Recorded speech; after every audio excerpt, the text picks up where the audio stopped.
Welcome to Property Game Changers live on the Property Game Changers Facebook page. Grab a cup of coffee and join us in conversation with people who've changed the game in property. This week, I am delighted to be joined by the hugely inspirational Paul Roberts. Paul is a qualified accountant and financial advisor. He's been in property investment for over 20 years. He's a property mentor and he's passionate about football. While we're talking to Paul, we are celebrating the power of ethical property investing to really change lives. We're debunking the myth that you need a lot of money to get started in property, and we're inspiring each other to believe bigger, to be bolder, and to be game changers for good. So welcome to Property Game Changers, Paul Roberts. How are you? I'm well, thank you, Stephanie, and thank you very much for having me on. Yeah, it's my pleasure. I've been wanting to get you on for a while. Now, we first knew of each other through the Black Property Group, and I love what you're doing there. But I don't know so much. I was just saying just before we went live about your personal story, and that's why I really love having these conversations and talking to people.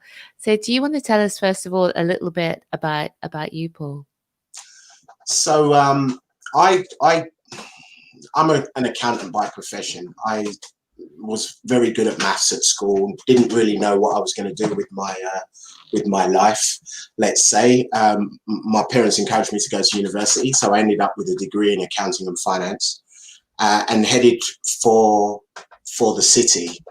Not really knowing what accountants do, but I didn't know any poor ones, so I thought that's certainly a good place to start.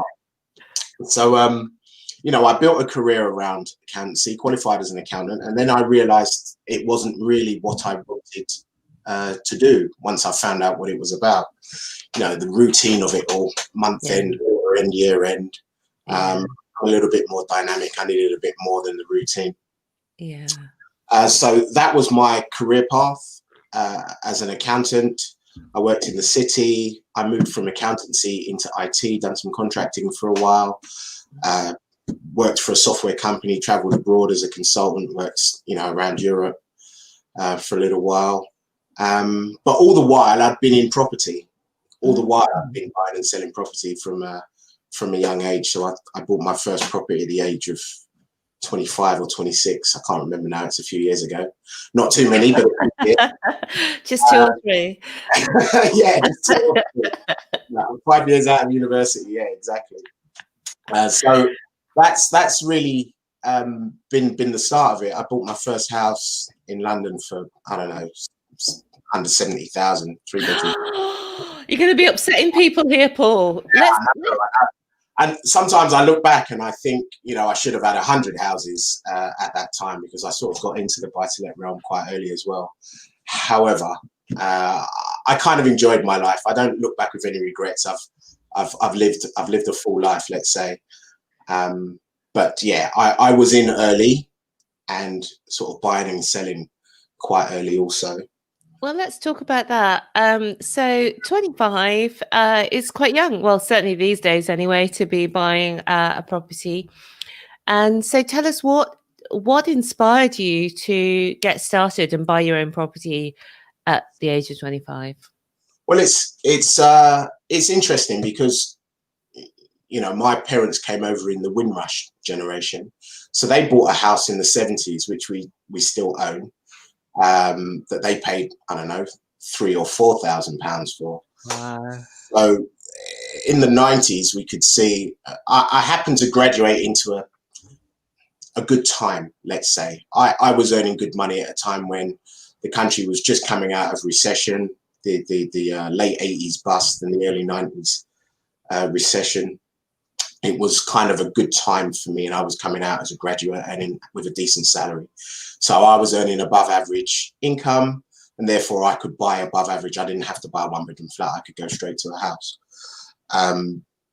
That being said, I looked at the house that my parents had bought in the 70s and looked at the price increase and realized over time, and being a student of finance and understanding the time value of money, you recognize that, if you hold on to something long enough, especially property, then by default, the price is going to rise. not due to any economic factors of how shortages, which all helps, but just the sheer time value of money and how it devalues over time as asset prices increase. So that was really the backbone of why I got into property and why I bought. That's a great story and segue. So your parents came over. Which country did they come over from? Jamaica. So your parents came over from Jamaica, like mine. Yeah. And so your parents came over from Jamaica and they bought their first property for £3,000 or £4,000 back in the 70s. And then when you're having this thinking about buying your first property, can you remember how much it was worth back then? So yeah, I paid just under 70,000 for it. And I mean your parents. Parents. Oh, that house was worth probably about only 70,000, I think. Yeah. About the same. What a move, because from the 70s now to the 90s, so it's like 20 odd years. Yeah. It's gone from being worth £3,000 to £4,000 to £70,000. In very few other asset classes could you ever hope to see something like that. And I'm guessing that was in London. That is in London, yes. Yeah. That house now is probably 750,000 for it. Yeah. And that's incredible right there, because it's those decisions that they made in those early days when most people were renting rooms and didn't have their own place, and they scrimped and scraped and sacrificed to get their own house. And did you have lodgers? Or did they have lodgers? We didn't actually. We were lucky enough not to have any lodgers. Well, my granddad, when my parents were young, when my mum was young, I'm thinking my maternal grandfather, he had a huge house and 5 kids, and also lodgers as well to afford the house. So that's really interesting, the context of it, and that really inspired you to get started when you were young in buying property. So tell us about that first one and what happened there. So the first house that I bought, I lived in it for, I don't know, 6 to 9 months maybe, and then I moved in with my girlfriend at the time and rented my house out. And it's quite an interesting story with that first house, because I had DSS tenants move in. I didn't really know much about letting a property out, so I used an agent. He put DSS tenants in. He said, "Don't worry, you'll get your money every month." Anyway, I got the first month's payment, and then I received 2 months worth of payment, and then the third month the payment didn't come in. And I drove past my house one evening. We had net curtains back then. This will tell you how long ago it was. We had net curtains and not blinds. Anyway, I could see right through to my back garden. It was like, well, that's not right. Where's the curtains gone? Anyway, it turns out my tenants had wiped me out. They'd taken everything down to the furniture, the curtains, all the white goods. Everything was gone. I think the agent was in on it as well, to be fair. I don't know. And I'm not one to run around and point the finger and try and get things back. It's more about how can I get it back on track. So at that point, the thought kind of crossed my mind for a minute that maybe this isn't for me and I should sell, but I persevered and I got some new tenants in and I refurbished the place and life went on, and it turns out to be the right thing to do. So I sort of stayed in the game. So that house I still have now. It's in East London, which is where I'm originally from, and it's gone up in value, as most London property has, obviously. And my favorite question. I'm just nosy. I just find I'm so curious. Do you know what it's worth approximately these days? It's gone up. It's north of 500, somewhere maybe closer to 6. Yeah, that's just phenomenal. And so that was in the 90s. So is that about 20 years as well? 20 years, yeah. Yeah. Isn't that just phenomenal? And that is part of the power of property, isn't it? That's really it. I mean, I've always been investing. I don't. Have you got children, Stephanie? No, Yeah, I tell my children I'm not even investing for them. I'm investing for my grandchildren, really, so that they. yes, So don't get any ideas about bumping me off or watching what's going to be left to you, because I'm not leaving it to you.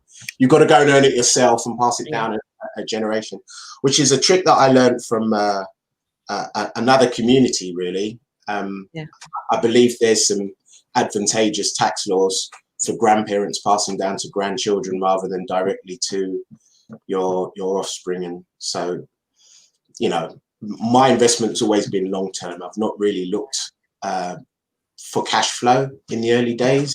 Yeah.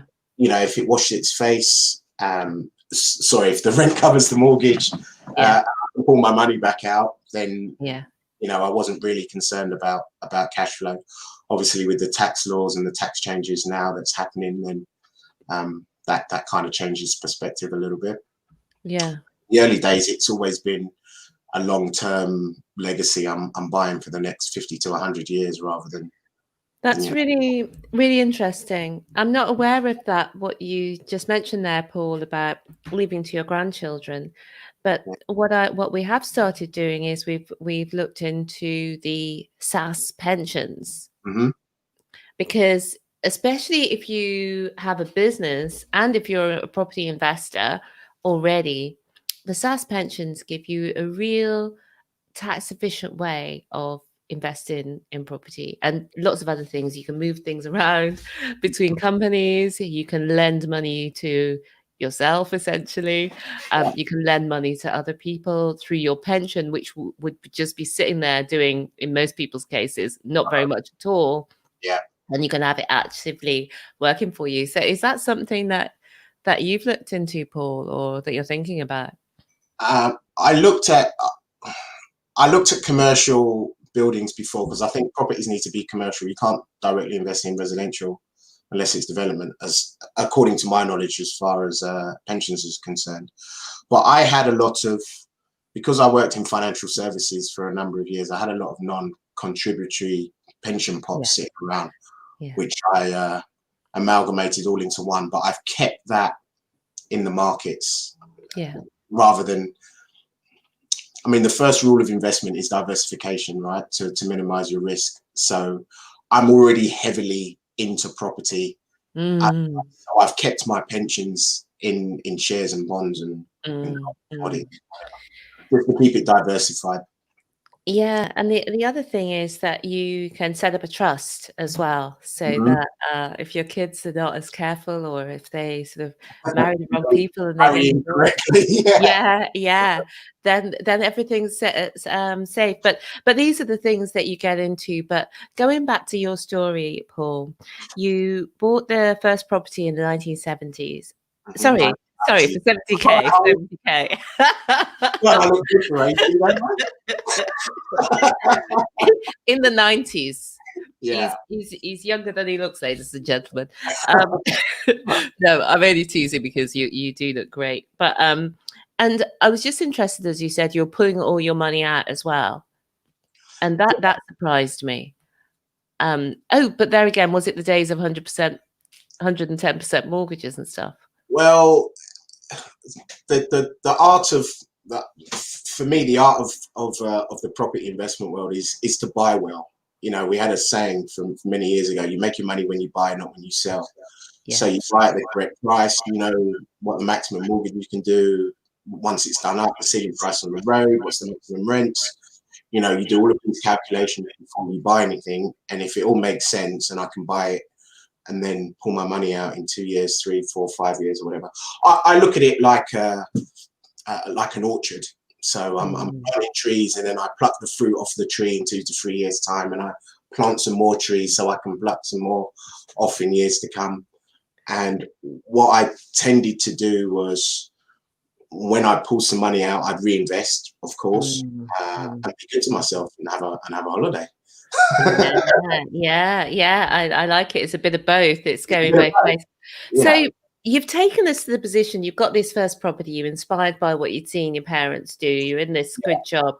Where does it go from there? Take us on the next step of the journey. So interestingly enough, after that first property, I was working in the city and living a little bit beyond my means, let's say. I found myself with a little bit of debt. So rather than sell the house, I actually doubled down and I bought a one-bedroom flat. And this was my eureka moment, really. This was my epiphany moment.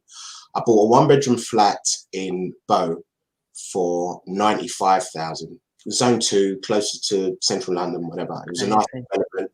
You know, it was a old Matchbox factory that they'd converted. It had a gym on site and swimming pool, which I owned the flat, by the way. But I bought this flat for 95,000 on a let to buy mortgage, which was another 95% product. I bought the first house with a 95% mortgage with a 5% cashback. So yes, it was those good days. Yeah. The second property I also bought with a 95% mortgage, a let to buy, and I rented it out for, should I say that live? I've said it already. I rented it out for 6 months, and I sold it 6 months later for 130,000, having done very little to it. So that was my eureka moment. It's like, wow, I've just made 30 grand in 6 months, and you couldn't save money that fast. No. And now I have to qualify all of this because, you know, I was born into a lucky time where we've had rising prices, but the philosophy remains the same. If you buy well, now I've bought properties in the past where the valuers come in and valued it 30,000 more than I was paying for it. So you negotiate well, or you buy properties that are smelly, run down. You know, there's an art to it. And I'm sure most people are aware of how it works now, as there's more information filtering into the market of how you make money. But so I bought that flat, I sold it, and then, like I said, I had that eureka moment, and then I started to go and look for these properties. So I started speaking to estate agents, and they started giving me deals where it was, you know, what we now call vanilla modernization projects, the homes under the hammer stuff that you see, new kitchen, new bathroom, you know, new carpets, electrics, that kind of stuff. So there was no 6-month rule there, so we could buy something, do the work quite quickly, turn it around and sell it. So we were flipping very early in those early days. So I was still working at this time. So I'd buy a property. I'd be at Wicks at 6 in the morning, you know, in my overalls, loading up the car, delivering it to my workmen on site, and then jumping into my suit, going into the city, working all day, and going home and going back to the job after to see what they've done, what are the problems, what are the issues. So I know everybody paints this picture and thinks it's all easy, and it's, oh yeah, you get into property and there's a lot of work. Plus a lot of the things that go wrong that people talk about, you know. Not everything is as it looks when you buy it. When you start pulling off wallpaper or tiles or pulling up floors, you know, you find some horror stories. So I was doing that for a number of years, and we were flipping. And in 2003, I had sorry, I'm kind of coming out of my camera, aren't I? Yeah, you are. We need it all on screen, Paul. Yeah, in 2003, I had a bit of a family crisis. My dad got ill. I had to leave the country for a few months. I was in the middle of a project, and you know, I still made some money on it. I sold it as is. I'd done the rip out. I'd always do the rip outs myself. It's quite good to get frustration out when you're smashing stuff up. Yeah. So I enjoyed doing that. So I'd done the rip out, but I had to leave the country. So I ended up selling it in that state and I think I still made 15 or 20 grand on the deal. But when I came back, I lost my dad at that stage. And when I came back, I had a different outlook, because I realized being away, you're always having to flip. So at that point, it was my second eureka moment. Actually, it makes more sense to buy and hold. So I don't have to constantly be on the go and doing stuff. Buy it, you do the work, you refinance it, you take your money out and just let it grow. And that's, it was at that point you know, the orchard came in. The orchard. Yeah. Tell us about the orchard and take us through the next iteration of your journey. So through the mid 2000s, I slowed down a bit, to be fair. I had another business. up in the Midlands that was generating very good cash flow. It's what everybody's jumping into now. But you know, I was in that from quite What's early. that? The sort of supported living in children's homes and stuff. Ah, So right. I was heavily invested in that, and we added some assets to the portfolio, which was used in that business. Mm. And yeah, for a while, I was just doing simple buy-to-lets. I did a decent sized deal. I started to buy multiple properties at a time. I think in 2008, I managed to get a deal away where I bought 4 properties at the same time, quite creatively. I was quite pleased with myself with that. Left very little money in the deal, if any. And yeah, I've kept doing the same really over the years, while maintaining my other businesses, which is the financial services. I'm no longer in the supported living and children's services business, but I've concentrated on finance and property. And sort of the last deal, I'm now looking at larger deals. I bought a block of flats a couple of years ago, which was that was the kind of biggest in number of units in one go. But now I'm looking more at developing sort of commercial conversions and ground up developments, or you know, shops with all the permitted development rights that have just changed recently. Okay, you said so many things that I would like to dive into, but let's dive into some of the latter ones. The blocks of flats, I'm very interested in that also. And how many units was it in it? And tell us a little bit about the deal, how it came about, etc. So it was 12 units in the block, and I bought the freehold. I actually bought it in auction, which I always advise against, interestingly enough. But I bought this in the auction. I thought I'd done enough due diligence on the property. I went up there and had a look. It was up in the northwest, and I'd always wanted to. I like to diversify, as I say. Diversification makes sense. So I was quite spread out around the countries. You know, I had investment as far west as Bristol.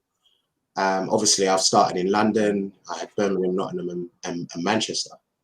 So this deal was in Manchester, and I always like to go where the Virgin trains kind of go. So Manchester's 2 hours out of Euston. Liverpool was somewhere also I quite like a night out in Liverpool, so it was somewhere where I would invest. And Birmingham obviously is the second city, and I'm in London, and Bristol's very affluent as well. So those are the type of cities and investments that I would look at. So I knew the regions would grow. So we used to, again, there was a saying, for capital growth, you'd always invest in London, but for yield, you would go north. So, you know, I was searching yield rather than capital growth. I've got investments in London, so I went to the northwest, and I ended up in Manchester, mainly because all of the media companies had moved to Salford Quays, which is the equivalent of Docklands in Manchester. You know, it's a whole development. It's quite nice. BBC and all the media companies are there. Yeah. So I never tend to invest directly in that area. I like the fallout surroundings. So, you know, I bought this block it was in Salford. So it's not Salford Quays, but it's in Salford, which isn't a great area. But there's if you look at the cranes, the number of cranes and development that's going on around there, it's an up and coming area. So that's what took me north. And how did it go? How did because you said you don't usually buy in auction. Were there any surprises? Have you ever been to Manchester, Stephanie? I have, yeah. Was it raining when you went there? I think it was actually. It's funny because every time I go to Manchester, it's been raining, except the day that I went and viewed this building. Now, this was a new thing for me. It's a converted building. It's an old sort of BT telephone exchange. I didn't do the conversion. It was converted 10 years before I bought it. But I happened to be in Manchester on the viewing, and it was sunny. So I've gone in and I've looked once. Yeah, I've as you do, you've gone on the viewing, and I thought, all right, I've done my numbers, I've done my due diligence. Anyway, the next time I went to Manchester after I bought it, it was raining, and it happened to be raining in the fire escape. Now, I'm a freeholder. So everything's down to me. It's a 4-story building, and I'm holding my head thinking, oh my God, there's a leak in the roof and it's 4 stories high. And, you know, that's a scaffolding job. I'm going to spend £6,000 on scaffolding before I even get to find out what's wrong. Yeah. So, but modern technology didn't require scaffolding, because now they've got these little drones that can go up and take a video, which only cost me £100, not 6,000. And actually, it was a minor leak in the roof that only cost me 2,000 to fix. Anyway, it always rains in Manchester is the point that I wanted to make. So there was some problems with the building, which I hadn't factored in. I had looked at the individual flats and I thought, oh yeah, this is easy, kitchen, bathrooms, this and that.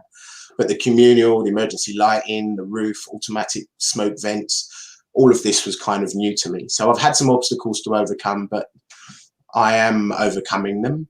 And the original idea, and here's a lesson for me also, my original idea was the title split. It makes sense. Let's split them up. I'll refinance them. And then I thought, no, I'm going to split them up. I'm going to sell them. I've changed my mind a few times, but ultimately now I'm splitting them up, and there's still, you know, there's still close to 6 figures in the deal for me. So it's all's well that ends well. But there's been some obstacles. Yeah. No, that's interesting. Our multi-unit blocks also 12 units, and there were some surprises, shall we say, as well. They weren't £2,000 though, unfortunately. I said no, there weren't. More. We don't know exactly how much more just exactly yet either.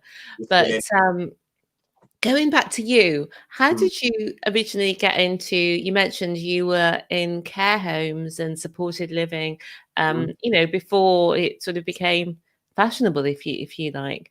How did that come about? And it was a family member of mine who was looking to get in the business, not of mine actually, of my partner at the time, was looking to get in the business, and he couldn't find anybody to invest with him. So I had a look at the numbers, and I'm an accountant, remember? So I had a look at the numbers and I says, wow, yeah, let's do it. Let's do it. And again, everything that you do, there's always obstacles, and it was not easy. We had a lot of scary moments in the early days, but we eventually got it up and running, and it was, you know, it was a good business to be in. So that's how I ended up in it. I wasn't, my business partner came with the operational experience, and I came with the business mind. You know, I look at the numbers. Obviously, I'm a numbers person, so I can see what makes sense or what doesn't make sense, and then get involved accordingly. Yeah. And then now you're going into developments. So tell us a little bit about your vision for the future. So one of the lessons, that's really one of the lessons that I've learned from buying this block, because I didn't build it. Normally when I buy a property, I'll go back to brickwork, you know, so I solve all of the problems. Let's change we've got the floors up, let's change the piping for the boiler, the central heating, let's do the electrics, let's do everything so that we know that it's done. It's good for 10, 15, 20 years. But when you buy the block, you're buying the fabric of the building, and you don't know what's in there. So this was the block that, it's not bad, but some of the plumbing, let's say, was done by Ray Charles. You know, like, I don't know who's done it. So how that built. So there's been some inherent problems. So looking at that and learning from that lesson, I believe owning blocks makes a lot of sense, and I want to own more. But I'd rather build them myself, or at least convert it myself, so I know what's in the fabric, so I know those issues are dealt with. Yes. Yeah, that's such a good point. Exactly the same experience in terms of the, well, electrics in our case, and various other things. But yeah, oftentimes when people have done these, or sometimes everyone I've spoken to who's got multi-unit blocks has found this thing. It's not been done to standards, so you get a lot more certainty when you've developed it yourself. And how has it changed things for you and for your family becoming involved in property? I mean, for me, it was a lifestyle choice. I've always wanted to be you know, I've been self-employed since 2003. After I lost my dad, I said I'm done with the 9 to 5. I had a few pennies in the bank, to be fair, and you know, I just decided to go my own way. And it's more about spending time and with your children and lifestyle, and taking holidays when you want to and how often you want to. Being in control of your own destiny. Yeah. It's not always easy. No. You know, I mean, we paint a picture, and you'd have to grab me by my hair, kicking and screaming, to go back and take a job and work for somebody now. Yeah. But it's an up and down roller coaster ride sometimes, and some months are worse and some months are good, and you take the rough with the smooth. So, you know, my son, for example, I think sometimes I was the only dad watching his school matches on a Wednesday afternoon. So much so I'm banned from going anymore. So I won't be there anymore, Dad. You've been to every match I've ever played. It's like, yeah, that's all right. But that's how it's supposed to be, right? Yeah. You know, and I take that as a privilege. I mean, I had a decent job in the city. I would be earning, you know, extremely good money now if I'd have stayed in that. But they take your pound of flesh, and for me, life is about balance, being able to have enough money to do what you want to do, but spend good time with the people that you want to spend time with. So Yeah, that's really what's the benefits of being in property has given me. yeah, exactly. And I know that you're sharing that with other people and encouraging others. And that's part of why we have the Property Game Changers, just to inspire people to think. You might think you're an ordinary person who can't get into this world, but you can. Yeah. And so tell us about the work that you're doing there to help people to get started. So I'm basically helping people to follow the same path that I've done. So I own a financial services business. I'm a financial advisor. So we understand how the money works and where the money is to help people acquire property. And, you know, the formula that I've actually been developing a course in the background for too long, which I haven't really promoted. But I speak to many people and clients that come on. You know, we go over and above to advise, especially investors. You know, are you paying the right price for that? This is, you know, the value of the information that I've gained over the years. I share with our financial clients and anybody else who's looking to get into property. We share the knowledge, and that's the same with the Black Property Group. That's where that came about, to connect people, share knowledge, and keep moving from left to right. So connect, share knowledge, and generate wealth through property. Yeah, and that's really important as well, because not so many Black people had taken those steps. And, you know, your life would have been so different if your parents hadn't scrimped and sacrificed to buy that first property. And that's seen their wealth grow phenomenally and enabled them to inspire you to also build things up. And the same journey I know that you're planning to pass on to your children, your grandchildren, and way beyond there. And I'd certainly say to you know, the people that are coming up now, it's a lot harder. Prices are higher, but it's difficult, but it's not impossible. And I mean, your own story, Stephanie, is you know, blows me away with what you girls have done. You know, with the rent to rent success. I mean, I didn't need to consider rent to rent because properties were much cheaper. But interestingly, I've got one in the portfolio now, which kind of, it almost fell on my lap. So it would have been rude not to do it. But Yeah. you know, I think it's a fantastic strategy to get started.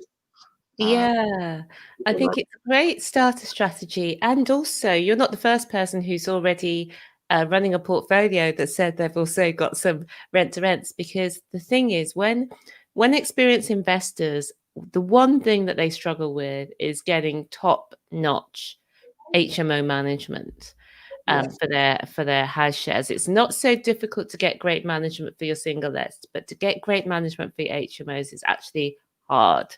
And so if they see you, they know that you know property investment inside out, you've got a team managing your properties, and they'll say to you, Paul, could you do mine? I mean, that is almost certain to happen. So it can work well on both sides.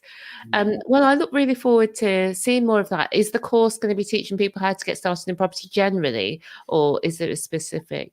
It's more around portfolio building and Portfolio? yeah, understanding in more detail how to work out the formulas on what you should be paying for stuff and how to refinance it and add the most value, as well as, you know, starts with mindset and goal setting. Yes. From which is where it all really begins, isn't it? It is. Where can people find out more about your course, Paul? So I have a website. It's paulanthonyroberts.com. Right. I'll create a banner and put that on the screen. So paulanthonyroberts.com. And Paul, you just mentioned something really important. You mentioned mindset, and you've said a few times it wasn't easy going through various parts of the journey. So talk to us about how you set up your goals, what people need to know for mindset to really get going with this. I think on the mindset thing, you've really got to believe that it's possible. If you've got to believe in yourself and believe that it's possible. So, you know, if you start out saying, "Oh, I can't," and I will say myself, there was a period where I think after I'd done the deal in 2008, there was a period where I thought, "There's no money around. I haven't got any money. I can't buy any property." I did it to myself, and then I thought, Paul, you were buying property with no money ages ago. I used to walk into deals not even knowing where the money's coming from, to be fair, and somehow it would just appear. It would. So mindset is very, very important. You've got to believe. You've got to expect that there's going to be obstacles, and you've got to know that there's a solution for everything that comes in front of you. If you don't know it, then you'll go and find it. There's somebody out there that's got the solution. Yeah. So mindset is important. Setting goals. And I think my goals were more around lifestyle than money. Like, I want to live my life like this. I don't want to work a 9 to 5.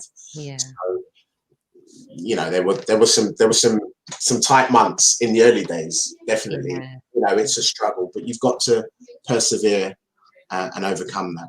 And I think that's a key thing. So you set your goals rather on. For me, I set life goals and lifestyle goals rather than monetary ones. The monetary ones coming. I've got a monetary one now because I'm looking at retirement. Yeah, I'm kind of looking at retirement in the next 5 to 10, and then just doing whatever I want to do for the rest of my life. So, just curiosity, you don't have to give the number, but what is your goal based on? Is it based on the size of your portfolio, the size of your cash flow, the number of properties? What's it based on? The goal now is a financial one and it's not a massive one either, but it's how much money I need every month to live on. Right.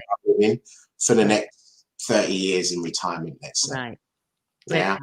That's how I've dictated it. This is what I want to do. I want to be able to do this, and this. You know, take the kids away, have a family holiday, leave them behind, and go by myself. Whatever. You know, and then I've come up with a number. Great. And that's so it's a cash flow number, basically, from your businesses and your assets. It needs to without me doing anything. Yes. Really. As you know, with the systemization of everything, without me being in the middle of it. So I can be sitting on a beach somewhere answering a phone call. Sure, you need me to make a decision? That's fine. Yeah, that's the decision. But I don't want to have to do anything. Yeah. That sounds great. And I've put on the screen paulanthonyroberts.com, where you can go to find out more about getting started with Paul, and Paul can help you along some of the strategies that we've talked about here today. So, Paul, as we before we actually bring things to a close, let me ask you about your family, because I've seen pictures of all your scrumptiousness, and I laugh that your son doesn't want you to go to the football, because I bet. It's funny actually, because we played football together on Sunday. So I've retired from. You said I'm passionate about football. I've retired from football maybe 6 or 7 times now, and I keep coming back because my son's now 17 and he can play a little bit, but he doesn't believe that I was any good. So, oh, shut up, Dad, shut up, you're rubbish. So we played together on Sunday, and actually he passed me the ball for me to score a goal, which is like, I can retire again now. That's it. I played in a competitive game on 11-a-side with my son, so I'm kind of happy. Yeah, so I've got 3 children, an old daughter, first daughter, favourite daughter, and 2 sons that come behind. And my youngest is 12, little cheeky one. Oh, lovely, lovely. I could just see you all playing football together. So, as we do come into the end, Paul, is there anything that you wanted to mention today and you haven't had opportunity, or I haven't asked that question? I mean, sure. I would say, look, I'm still active in the financial services industry, and obviously I've got all of this property experience. So if you're getting into that arena, even if you're a first-time buyer, you know, get in touch with me. My contact details are on the website. You know, you can schedule a call with me via that channel as well. Follow me on Instagram. I'm doing coaching and mentoring as well, but you know, very, very loosely. It's probably part of the course. I'm gonna do something similar to what you do, actually, Stephanie, and run it for 8 to 12 weeks and have weekly calls. Yeah. Just because courses are well and good, but if you're not taking action and have somebody to come back to when you're hitting problems, I think that's the real key to moving forward. Knowledge is one thing. There's plenty of knowledge out there, but having somebody to come back to and say, actually, this has happened, what should I do here? Or what should I do there? Or, you know, I've had a down valuation or whatever, you know, it's that experience that you can't really put down on paper. That is a more interactive thing. So I am doing coaching and mentoring, so get in touch. And yeah, look, I want to see the younger generation come up and succeed, because you guys are the future. So yeah, no, that's brilliant, Paul. And what word of advice or wisdom would you give to people who are watching this, just getting started and thinking, oh, where do I go from here? Set your goals, and if it's not working, it doesn't mean the goal's wrong. It just means your plan might need tweaking. So speak to the right people and persevere. You can't fail if you never give up. So no matter what happens, just keep going, keep sticking at it, and eventually you'll come through. And when you see all of these people that are successful, you think, oh yeah, it's all right for them. They started early and prices were cheaper, or they had this or they had that. You don't know what people have been through. You only see the result. You don't see the sleepless nights or driving how many hours on whatever. You just don't know what people have been through. Yeah. So expect the struggle, persevere through it, and just keep going. That's my message. It's so true, Paul, because before I started in business and in property, I used to look at other people and think, oh, they've got something different. They know, they've been to some magical school where you learn these things that I don't know about. But actually, when you start doing it yourself, you just realize that you learn as you go. You learn how to do it as you go. You learn the basics to start off with. You start with basic knowledge, and then you build it up from there, so that you can go from buying your first deal to, you know, doing a new build or buying a block or whatever the next steps are for you. So thank you, Paul, for coming and sharing the inspiration with us and being real with us about what it's been like to build up from, you know, starting up with a seed and, you know, growing your own orchard. That's a lovely idea that I want to also do. And also I like the idea the fruits of your labor as well. And thank you also for watching and for listening. It's been fantastic seeing you all joining us, and I love the messages from you and the comments that we've been getting as well. So for now, though, it's goodbye from Mr. Paul Roberts. Thank you. Thanks for having me on, Stephanie. And it's goodbye from me. See you soon. Bye for now.